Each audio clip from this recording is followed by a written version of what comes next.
So Deborah did a lovely job of talking about knowing your why. So there's the why of, why do I have to follow that?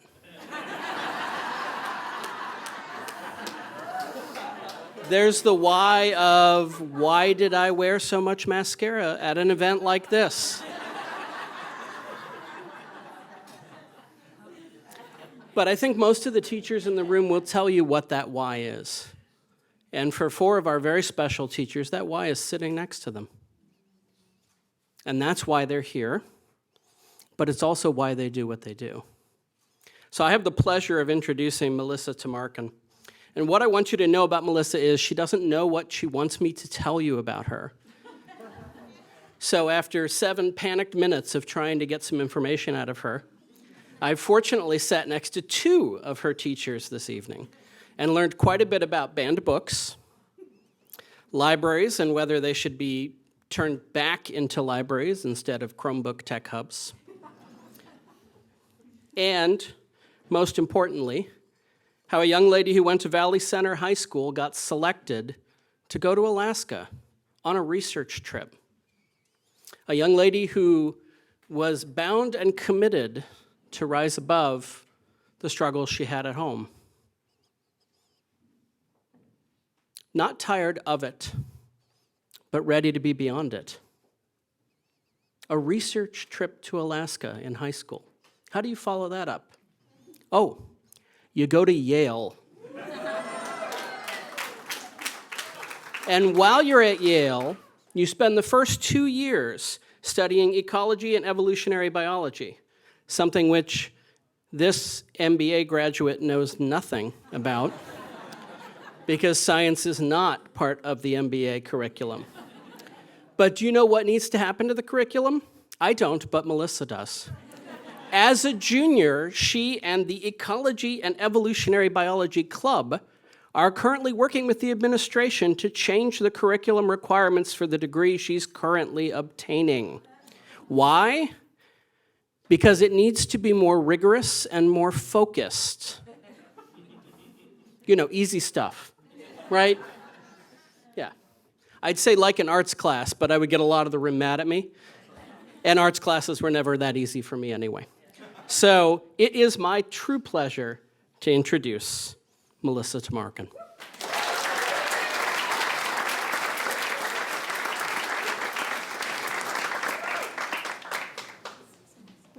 I'm really nervous. I just want to put that out there. Hi guys, I'm Melissa, and I'm here to tell you how Drew Kordik changed my life.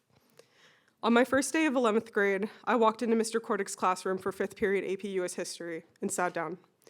On the classroom wall were the words, pessimism of the intellect, optimism of the will. Although insignificant to me at the time, these words now represent everything I have learned about the world and about myself from Mr. Kordik. Kordik taught us with the goal of empowering a generation of young thinkers with historical knowledge. He pioneered a culture of intellectual discussion in our small town and built it on an irrefutable foundation of history.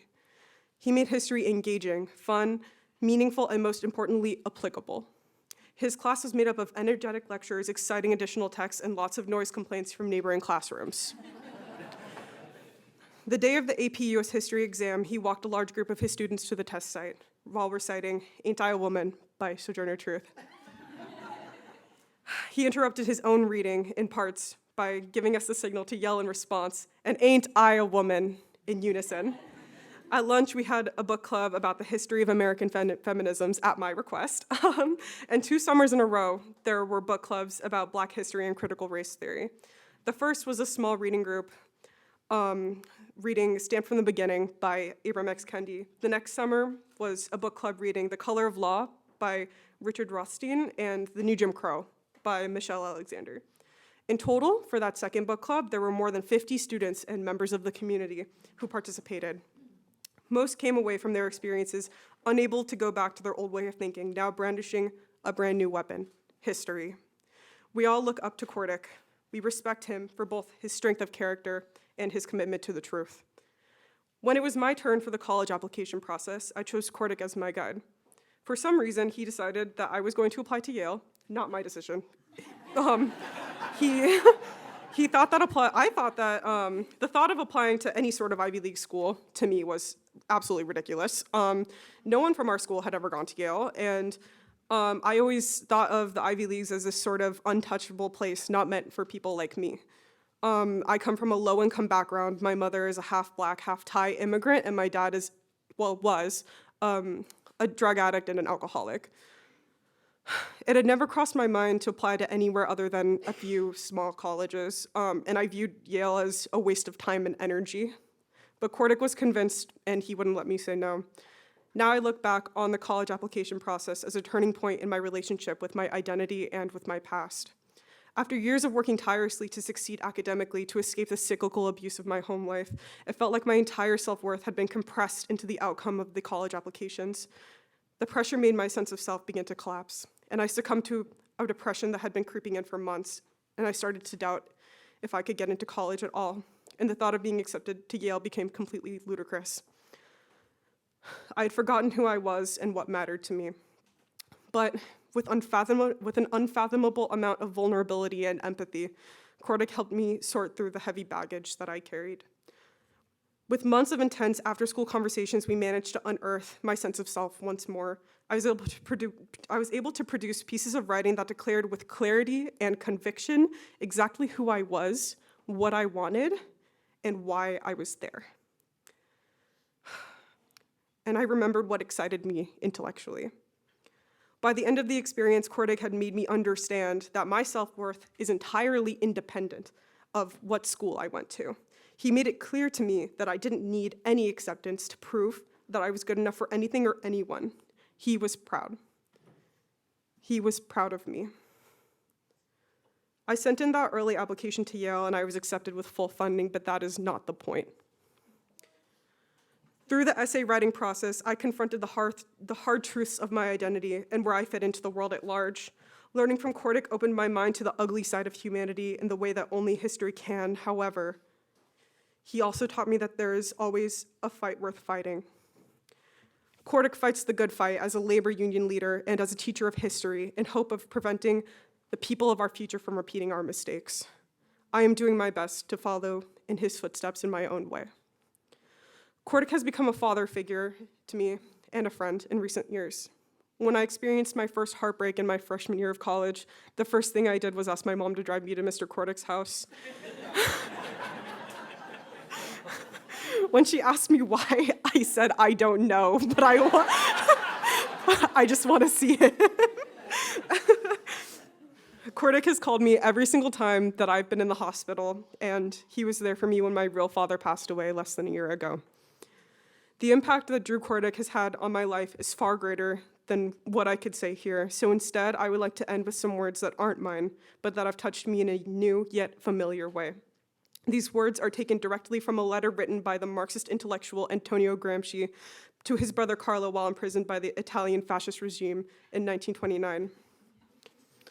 A man ought to be so deeply convinced that the source of his own moral forces is in himself, that he never despairs and never falls into those vulgar, banal moods, pessimism and optimism. My own state of mind synthesizes these two feelings and transcends them. My mind is pessimistic, but my will is optimistic. Since I never build up illusions, I am seldom disappointed. I've always been armed with unlimited patience, not passive, not inert, but a patience allied with perseverance. Thank you. I love you, Kordik.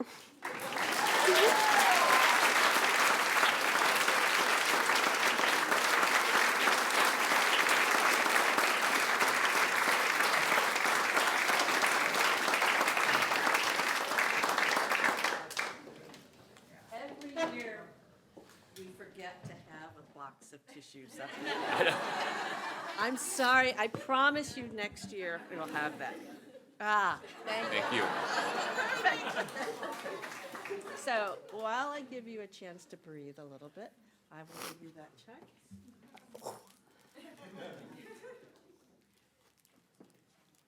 Do you want to come up here with him to take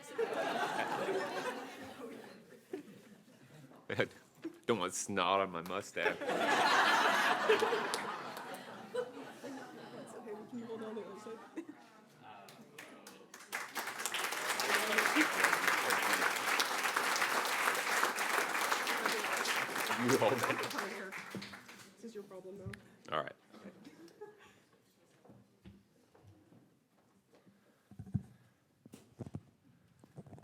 no one at this table will be surprised to know I've brought a speech. First, thank you to everyone, especially above and beyond.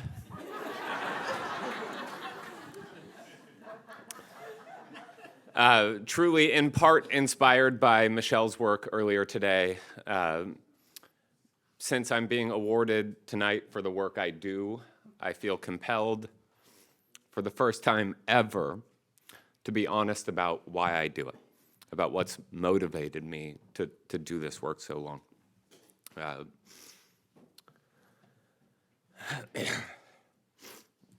The thing that I find most frustrating, like in the entire world, is also the only thing that gives me hope. And it's why I teach history. I'm talking about the fact that so many good, well-intentioned people hold harmful ideas. I know because I've been one of them. When I went to my first immigration rights protest in 2006, I did so as a counter-protester. I was there, hopped up on talk radio propaganda that said, illegal immigrants are here to take advantage of our healthcare system and to take our jobs, and so on. And I was holding a sign that read, if you want to wave a Mexican flag, do it in Mexico. Local San Diego television featured me shouting misinformation about Cesar Chavez that I had learned from talk radio. Even Air America, then a leading national progressive radio station, interviewed me and introduced me to the country as racist. Specifically, the type who uses patriotism to cover their racism. Now, they were certainly right, but amazingly, I couldn't see it. All these years later, I still remember thinking they were the crazy ones. So, though today I'm known or suspected across our conservative town as some sort of lefty, commie, race, class, gender whisperer,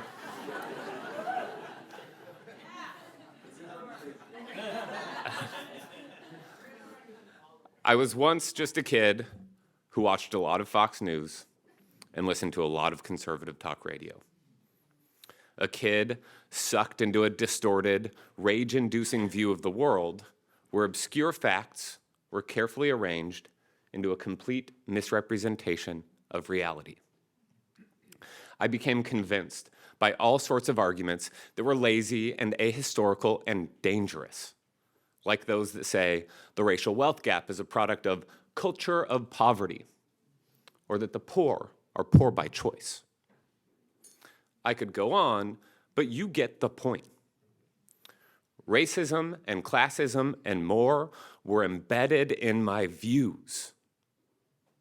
And yet all along, and this is the critical point, I never thought of myself as anything other than good, loving, and accepting.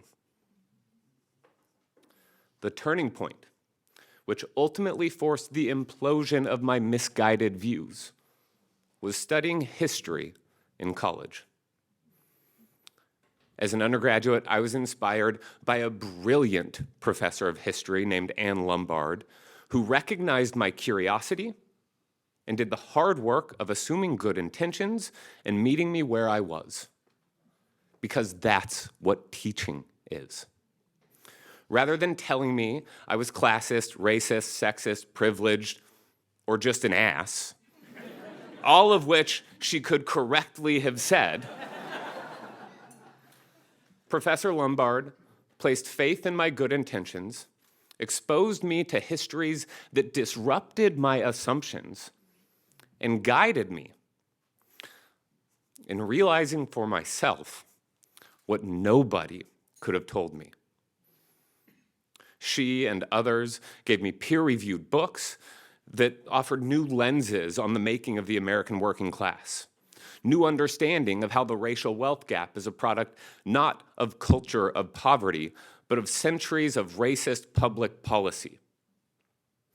Taken together, These studies made undeniable the fact that the injustices of the past remain embedded in the inequalities of the present. And eventually, after years of studying history as a graduate student, I decided that if the crimes of the past are alive in the outcomes of the present, then inaction is tantamount to perpetuation, to complicity. Once I knew better, I felt a responsibility to do better. So, rather than complete a PhD, I went back to teach at the same school where my own dangerous assumptions had once gone unchallenged as a student. A place where I knew there were still scores of students just like me, holding the same assumptions I did, sitting in the same rooms I did, still unchallenged. My original goal was simple, just to prevent good kids from becoming counter-protesters at what are effectively civil rights movements, to prevent them from being on the same side of history as those who waved Confederate flags on the sidelines at Selma in 1965, or those like me at the 2006 immigration rights protests. To reach them with rich and comprehensive histories earlier than anyone reached me, and to allow those histories to guide their views into alignment with their values. Honestly, I often think about the kids I've failed to reach, like those who now work with groups like Turning Point USA that spread election fraud lies and more. But overwhelmingly, I believe the work we've done in the classroom and in community education groups focused on books like The Color of Law, in reading groups on migrant studies and in courses on economic inequality, has mobilized history to do the work of 10,000 activists in the minds of students. For every kid I've lost to the extremes, dozens have been pulled from the fringes by a serious education in history. And dozens more are now on full scholarship at prestigious universities studying issues of race, class, gender, environment, and labor. They're studying prison systems, and they're offering free college advice to other kids from low-income families. They're leading racial justice marches, and they're organizing the new labor movement. These kids from our little community are determined to change the world, and when they do, they will do it with the special zeal of those who feel their good intentions were once manipulated. I could not be prouder of anything or anyone than this work and these kids. But as I wind down, let me be clear about a couple things. I'm not sharing this story to be absolved of my sins, sorry as I am. I'm not here to be sprinkled with liberal holy water from San Francisco Bay, cleansing as that might be.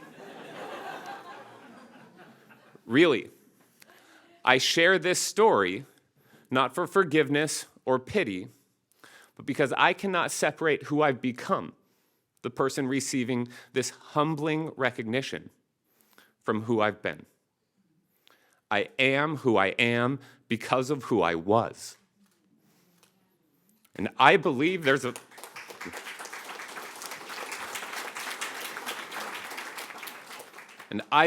a lesson in this. There are millions of people, young and old, just like I was. Some are sign-carrying counter-protesters at civil rights marches. Others just honk as they drive by those signs. You likely know and love many of these people.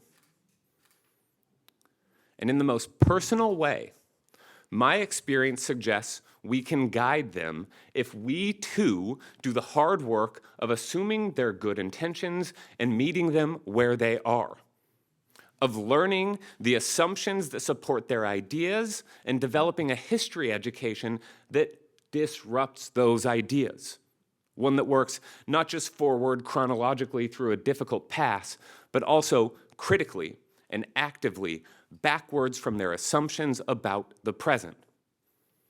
That education realigns views and values. So, yes, I am convinced that most people who hold bad and dangerous ideas do not see themselves as bad or dangerous. I have to believe this. And out of this conviction comes the guiding principle of my life and work, which is this. On the road to a better, more equitable world, there is no shortcut around the hard work of teaching and learning. This is why I believe ours is the most important work. And it may seem Sisyphean, and we may fail often. But when it comes to really changing minds, nothing else has even a chance at success. There is hope in education. And in more than one way, I'm standing here because of it. Thank you.